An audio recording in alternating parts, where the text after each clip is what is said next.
Hi all welcome back to my YouTube channel. So ಇದೇನಪ್ಪ ಇದು ಪ್ಲೇಟಲ್ಲಿ ಏನು ಇಟ್ಕೊಂಡಿರಲ್ಲ ಅಂತ ಅನ್ಕೋತಿದ್ದೀರಾ. ಸೊ ಇದು ಕಡಲೆ ಬೀಜದ್ದು ಬರ್ಫಿ. ಸೊ ನಿಜವಾಗ್ಲೂ ಇದನ್ನು ಟ್ರೈನೇ ಮಾಡಬೇಡಿ ಅಂತ ಹೇಳ್ತೀನಿ. ನಾನಂತೂ ಮಾಡಿ ಅದು ಫ್ಲಾಪ್ ಆಯಿತು. ಸೊ ಇದನ್ನು ಮಾಡೋದಕ್ಕೆ ಯಾವ ರೀತಿ ಮಾಡಿದೆ ಅಂತ ನಾನು ನಿಮಗೆ ಒಂದ್ಸಲ ಎಕ್ಸ್ಪ್ಲೇನ್ ಮಾಡ್ತಾ ಹೋಗ್ತೀನಿ. ಸೊ ಮನೇಲಿ ತುಂಬ ಕಡಲೆ ಬೀಜ ಇತ್ತು ಆಯಿತಾ. ಸೊ ಅದಕ್ಕೋಸ್ಕರ ಇದನ್ನು ಟ್ರೈ ಮಾಡೋಣ ಅಂದ್ಕೊಂಡೆ. ಸೊ ಕಡಲೆ ಬೀಜನ ಫಸ್ಟ್ ನೀಟಾಗಿ ಹುರ್ಕೋಬೇಕಾಗುತ್ತೆ. ಹೀಗೆ ಮೀನ್ ವೈಲ್ ನಾನು ಟೀ ಮಾಡ್ಕೊಳ್ಳೋಣ ಅಂತ ಹೇಳಿ ಟೀ ಕೂಡ ಮಾಡ್ಕೊಳ್ತಿದ್ದೆ. ಸೊ ನಾನು ಕಂಪ್ಲೀಟ್ ಉಪವಾಸ ಇದ್ದಿದ್ದರಿಂದ ಸೊ ಇದು ಫ್ರೀ ಟೈಮಲ್ಲಾದರೂ ಸ್ವಲ್ಪ ಏನಾದರೂ ಸ್ನ್ಯಾಕ್ಸ್ ಮಾಡಿಡೋಣ, ಇವ್ರಿಗೆ ಕಡಲೆ ಬೀಜದ ಬರ್ಫಿ ಇಷ್ಟ ಆಗುತ್ತೆ ಅಂತ ಹೇಳಿ ಮಾಡ್ತಿದ್ದೆ. ಹಾಗೆ ನಾನು ಟೀ ಆದರೂ ಇವ್ರು ಹೇಳಿದರು, ಬೇಕಿದ್ದರೆ ಟೀ ಕುಡಿ, ಇಲ್ಲಾಂದರೆ ಹಾಲು ಕುಡಿ, ಹೊಟ್ಟೆ ಹಸಿವಾದರೆ ನಿನಗೆ ಅಂತ ಹೇಳಿದರು. ಹಾಗೆ ಮನೇಲಿ ತುಂಬ ಬೆಲ್ಲ ಇತ್ತು. ಸೊ ನೆನ್ನೆನೇ ತೆಗ್ದಿಟ್ಟಿದ್ದೆ ಕಡಲೆ ಬೀಜ ಎಲ್ಲ, ಫ್ರಿಡ್ಜಲ್ಲಿ ಇಟ್ಟಿದ್ರಿಂದ ಗಟ್ಟಿಯಾಗಿರುತ್ತೆ ಅಂತ. ಸೊ ಈ ರೀತಿ ನೀಟಾಗಿ ಸಿಪ್ಪೆ ಎಲ್ಲನೂ ತೊಗೋಬೇಕಾಗುತ್ತೆ. ನಿಜವಾಗ್ಲೂ ತುಂಬಾ ಲಾಂಗ್ ಪ್ರೊಸೆಸ್ ಅಂತ ಅನಿಸ್ಬಿಡ್ತು ನನಗೆ. ಆ ಕಡಲೆ ಬೀಜ ಸಿಪ್ಪೆ ತೆಗಿಯೋ ಒಳಗಡೆ ಸುಸ್ತಾಗ್ಬಿಡ್ತು ನನಗೆ. ಬರ್ತಾನೆ ಇತ್ತು ಆ ಹೊಟ್ಟೆಲ್ಲನೂ. ಸೊ ನೀರು ಕೂಡ ಅಷ್ಟೇ ಇಷ್ಟೊಂದು ಹಾಕ್ಕೋಬಾರ್ದು, ನಾನು ಸ್ವಲ್ಪ ಅದನ್ನು ನೀರು ಸ್ವಲ್ಪ ಕಮ್ಮಿನೇ ಹಾಕ್ಕೋಬೇಕಾಗಿತ್ತು. ಹಾಗೆ ಬೆಲ್ಲನೂ ಸ್ವಲ್ಪ ಜಾಸ್ತಿನೇ ಕ್ವಾಂಟಿಟಿ ಆಗಿಬಿಡ್ತು, ಇದಕ್ಕಿಂತ ಒಂಚೂರು ಕಮ್ಮಿ ಹಾಕ್ಕೋಬೇಕಾಗಿತ್ತು.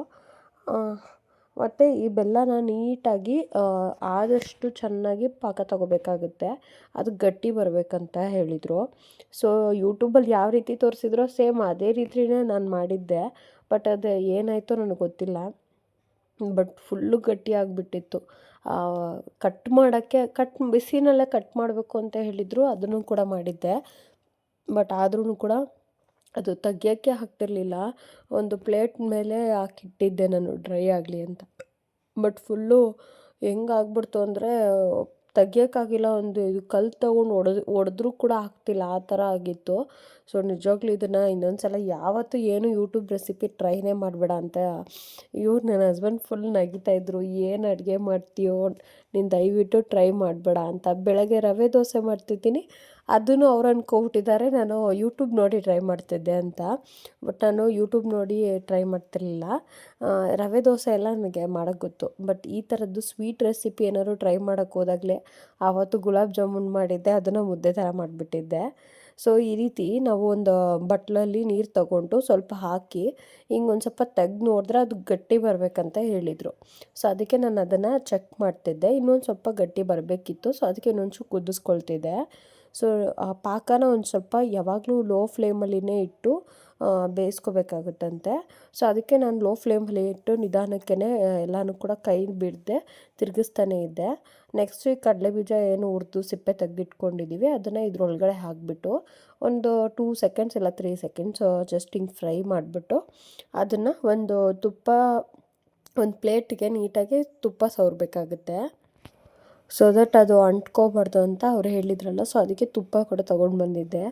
ಇದನ್ನು ನಾನು ಲಾಂಗ್ ಬ್ಯಾಗ್ ಒಂದು 10-15 ಡೇಸ್ ಮುಂಚೆನೇ ಸೊ ಕಡಲೆ ಬೀಜ ತುಂಬ ಇತ್ತು. ಇವ್ರು ಜಾಸ್ತಿ ಅಂಗಡಿಗೆ ಹೋದಾಗೆಲ್ಲನೂ ಈ ರೀತಿ ಸ್ವೀಟ್ ಎಲ್ಲ ತಿಂತಿರ್ತಾರೆ. ನನಗೆ ಅಷ್ಟೊಂದು ಇಷ್ಟ ಆಗೋಲ್ಲ.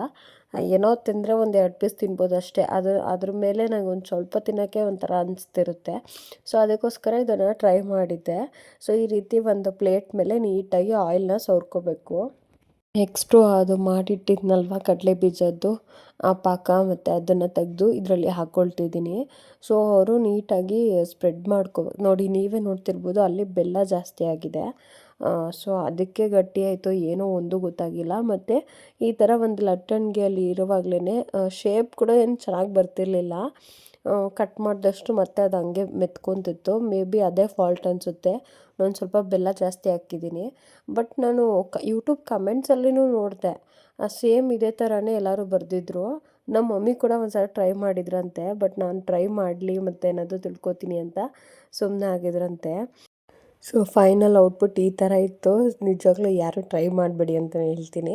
ಸೊ ಇದಾಗಿತ್ತು ಇವತ್ತಿನ ವ್ಲಾಗ್. ಈ ವ್ಲಾಗ್ ಸ್ವಲ್ಪನಾದರೂ ಇಷ್ಟ ಆದರೆ ಪ್ಲೀಸ್ ಒಂದು ಲೈಕ್ ಮಾಡಿ. ಆ್ಯಂಡ್ ಇನ್ನೂ ಯಾರೆಲ್ಲ ನನ್ನ ಚಾನಲ್ಗೆ ಸಬ್ಸ್ಕ್ರೈಬ್ ಮಾಡ್ಕೊಂಡಿಲ್ಲ, ನನ್ನ ಚಾನಲ್ಗೆ ಸಬ್ಸ್ಕ್ರೈಬ್ ಮಾಡ್ಕೊಂಡು ನೋಡಿ. Thank you for watching.